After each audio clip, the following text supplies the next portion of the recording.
আমরা আজকে থেকেই উপনির্বাচনের প্রস্তুতি শুরু করলাম। বিষ্ণুদাস সহ উদয়ন গুহ সহ এখানকার যারা নেতৃত্ব রয়েছে তারা যেমন অঞ্চলে অঞ্চলে বুথে বুথে কর্মসূচি নেবে।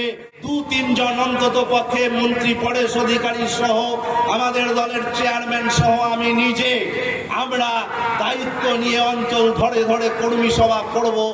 57 ভোটের হেরে যাওয়ার গ্লানিকে মোছাতে 57,000 ভোটের ব্যবধানে সর্বতোভাবে কোচবিহার জেলা তৃণমূল কংগ্রেসের প্রত্যেকটি কর্মী নেতৃত্ব আমরা আজকে এই আনুষ্ঠানিক এই মঞ্চ থেকেই ঘোষণা করছি, নির্বাচনের দিনক্ষণ যেদিন স্থির হোক না কেন আমরা আজকে থেকেই উপনির্বাচনের প্রস্তুতি শুরু করলাম।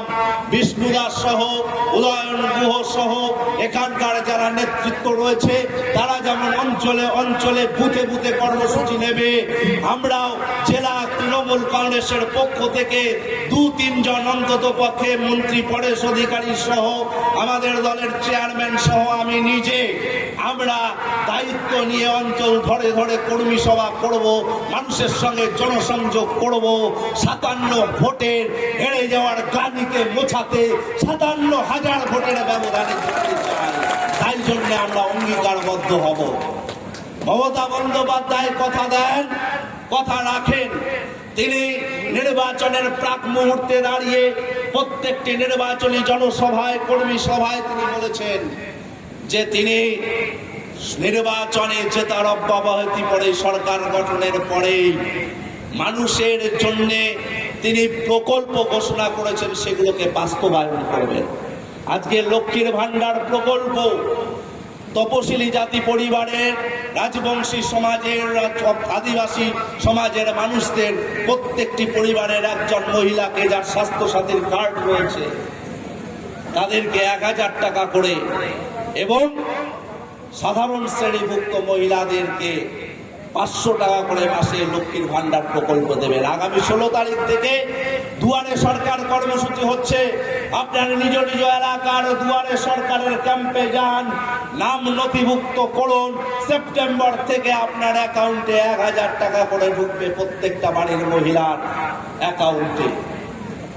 মমতা বন্দ্যোপাধ্যায় কথা দিয়েছিলেন 10 লক্ষ টাকা পর্যন্ত স্টুডেন্ট ক্রেডিট কার্ড লোন দেবেন, সেই প্রতিশ্রুতি তিনি পূরণ করছেন। কৃষকদের কৃষক বন্ধু প্রকল্পের টাকা 5,000 থেকে 10,000 টাকার করার ঘোষণা করেছিলেন, 10,000 টাকা পেতে শুরু করেছে মানুষ। এছাড়াও সার্বিকভাবে মমতা বন্দ্যোপাধ্যায়ের সরকারের বদান্যতায় যে প্রকল্পগুলো চালু ছিল আজকেও আছে, আগামী দিনেও থাকবে। আজকে বাংলা রোল মডেল হয়ে দাঁড়িয়েছে, বাংলার প্রকল্পগুলোকে অনুকরণ করবার চেষ্টা করছে গোটা ভারতবর্ষের বিভিন্ন রাজ্য।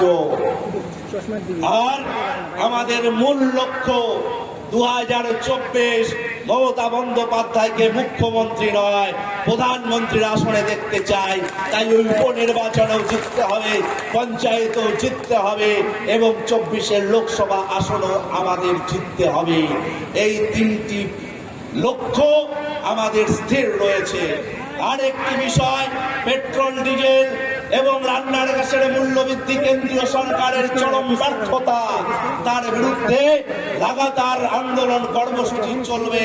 ত্রিপুরায় আমাদের নেতাদের উপর আক্রমণ হচ্ছে, তার বিরুদ্ধে প্রতিবাদ সভা, তার বিরুদ্ধে মিছিল, তার বিরুদ্ধে সভা সংগঠিত আমরা প্রতিনিয়ত করব, মানুষকে ঐক্যবদ্ধ করব বিজেপির বিরুদ্ধে। এবং আমাদের ভেতরেও 2-4 জন যারা 20 দাঁত বের করে থাকেন তাদের দাঁতগুলো উপড়ে দেওয়ার কাজটাও আমরা মাঝে মাঝে করব। আমরা অত্যন্ত সচেতন ভাবে চোখ কান খোলা রেখে বিজেপির ধরে সর্বতভাবে লড়াইয়ে নামতে চাই। আজকে থেকে দিনহাটায় তার প্রস্তুতি শুরু। আপনারা সকলে আমাদের যোগ্য সাথ দেবেন। আজকে 9ই আগস্ট ভারত ছাড়ো আন্দোলনের বর্ষপূর্তি। ভারত ছাড়ো ব্রিটিশদের ডাক দিয়েছিলেন মহাত্মা গান্ধী, মমতা বন্দ্যোপাধ্যায় ডাক দিয়েছেন বিজেপি তুমি দিল্লি ছাড়ো, মোদি ছাড়ো, ভারত ছাড়ো। আমরা সেই ডাকে মমতা বন্দ্যোপাধ্যায়ের নেতৃত্বে আন্দোলন করব। আজকে বিশ্ব আদিবাসী দিবস, আদিবাসী ভাই বোনদেরও আমার শুভেচ্ছা জানিয়ে আমার বক্তব্য শেষ করছি। জয় হিন্দ, বন্দে মাতরম।